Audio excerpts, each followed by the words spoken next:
Assalamualaikum warahmatullahi wabarakatuh. Kaum muslimin rahimakumullah dimanapun anda berada, alhamdulillah berjumpa lagi dengan kami di channel media IASS, channel resmi Ikatan Alumni Santri Sidogiri. Telah hadir bersama kita Al-Ustadz Nahdhar Sanai yang akan memberikan wejangan, memberikan ilmu kepada kita semua terkait dengan hal-hal seputar Ramadan dan puasa. Assalamualaikum Ustadz. Waalaikumsalam warahmatullahi wabarakatuh. Alhamdulillah, sehat Ustaz ya? Sehat alhamdulillah. Mana kabarnya Ustaz? Sehat karena memang as-saumu sumu tasihhu. Jadi berpuasalah biar sehat, jadi sehat. Luar biasa. Semoga senantiasa dilimpahkan, diberikan kesehatan oleh amin, Allah. amin. Begini, ada beberapa pertanyaan yang kemudian kami rangkum menjadi satu titik pertanyaan besar, di mana fenomena masyarakat kita biasanya memberikan persenan. Nah, ini bagi para pedagang, pebisnis ya, memberikan persenan kepada pelanggan. Nah, ini sekaligus mereka diniati berzakat. Ini apakah jadi atau tidak? Ini kejelasan hukum dalam sisi fikih kita bagaimana berbicara tentang hal ini, Ustaz? Bismillahirrahmanirrahim. Ini jelasnya terkait dengan dagang ya Ustaz, perniagaan atau tijarah ya. Jadi kalau zakat tijarah ini memang layak kita ungkap di bulan Ramadan karena tidak jarang para pemilik toko itu mengeluarkan zakat ini di bulan Ramadan. Itu masalahnya, kebanyakan marak begitu. Marak. Di samping tadi seperti apa yang Ustadz sampaikan, dijadikan pemikat kepada pembelinya. Jadi istilahnya persenan ya. Itu padahal pemikat biar tidak pindah, tetap berlangganan kepada toko yang ia miliki atau tempat dagang yang ia miliki, maka dikeluarkanlah persenan. Dan kalau ditanyakan oleh para ustadz, sudahkah Anda berzakat? Maka dia bilang, sudah, itu persenan itu adalah zakat. Zakat yang harus saya keluarkan.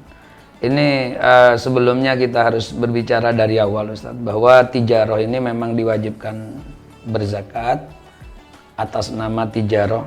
Kalau dalam nas secara umumnya kan khudh min amwalihim shadaqatan tutahhiruhum wa tuzakkihim, kan seperti itu. Jadi dari harta benda ini memang harus diambil sebagai sedekah atau sedekah wajibah, zakat seperti itu, sebagai pembersih, biar betul-betul rezeki yang bersih, seperti yang di tengah-tengah ayat Al-Quran yang banyaknya 6.660 ini Ustaz. Syair Jawa kan mengatakan ayat Al-Quran kabeh 6.000 punjul 600 swidak krungu. Ternyata yang di tengah-tengah itu memang masalah rezeki yang makanan yang bersih Ustaz. Kalau jelasnya Ustadz itu hafal sekali di surat Kahfi itu di tengah sendiri itu kan ditandai merah wal yatalattaf. Sebelumnya itu ada ungkapan falyanzur ayyuha azka ta'aman. Maka perlu dilihat mana makanan yang paling bersih. Nah, terkait dengan ini makanya zakat ini dikeluarkan sebagai pembersih kepada harta benda yang nantinya kita memakannya, mengkonsumsinya. Nah, ini wajib mengeluarkan zakat tijarah ini Ustadz.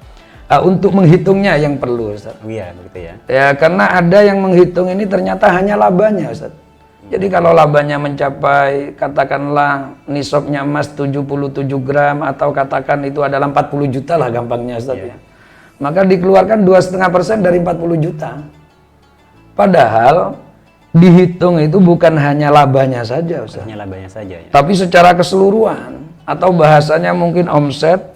Bukan hanya omsetnya, bukan hanya keuangan yang didapati secara keseluruhan, tapi juga komoditi yang masih ada. Komoditi jualnya nanti ya? Komoditi atau barang-barang dagangannya yang masih ada itu dihitung semua. Selain yang sudah ja'alahu kinyah, yang sudah dijadikan barang simpanan yang tidak ikut dalam penjual belian. Perabotan rumah tangga. Dibuat beli sepeda motor atau dibuat beli mobil, dibuat. Jadi kira-kira apa saja yang dihitung?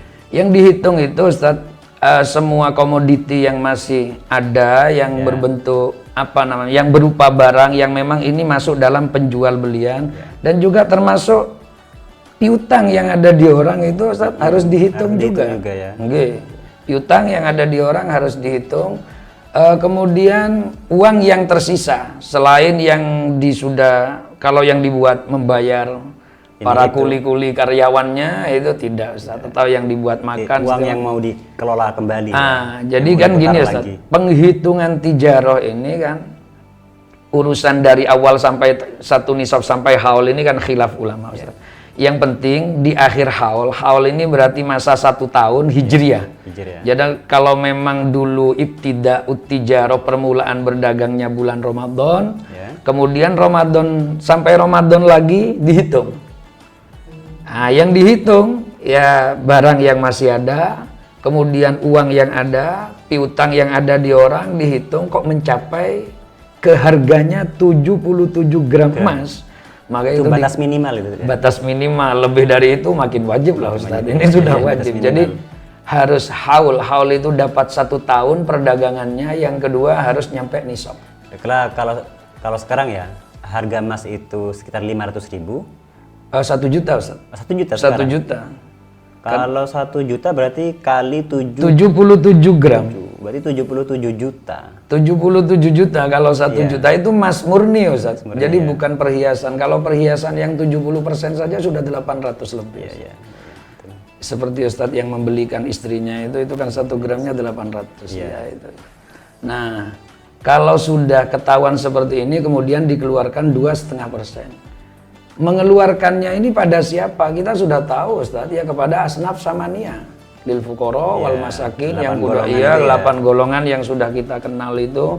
Nah, kalau sekarang seperti yang tadi dibicarakan Ustaz itu penting sekali. Ketika diberikan kepada pelanggan yang sering membeli ke tokonya, apakah ini dikatakan zakat? Ini dilihat dulu Ustaz. Kalau penerimanya ini memang adalah berhak menerima zakat, ya pastinya zakat. Karena memang ini bukan upah Ustaz. Kan memberinya cuma-cuma. Jadi kalau memang zakat diberikan, sekalipun berdampak menjadi pemikat, tidak jadi masalah. Asalkan memang zakat. Mustahik penerimanya. Penerimanya mustahik. Kalau sekarang penerimanya bukan mustahik, ini kan tidak sah zakat.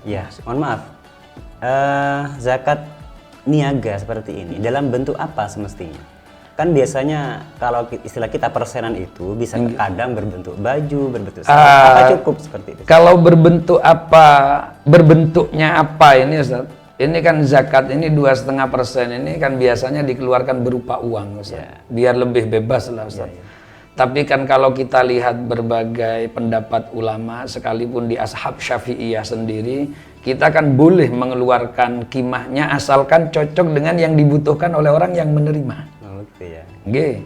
Misalkan kalau apalagi dikeluarkan sembako Ustaz, itu adalah memang hal yang dibutuhkan ketika menjelang hari raya, apalagi di bulan Ramadan, ini kan dibutuhkan. Saya kira kita bisa ikut kepada pendapat ulama yang memperkenankan memberikan kimah dalam zakat itu. Kalau tijarah kan memang lebih bebas Ustaz daripada zakatnya zuru. Zakat. Kalau padi kan memang mengeluarkan padi.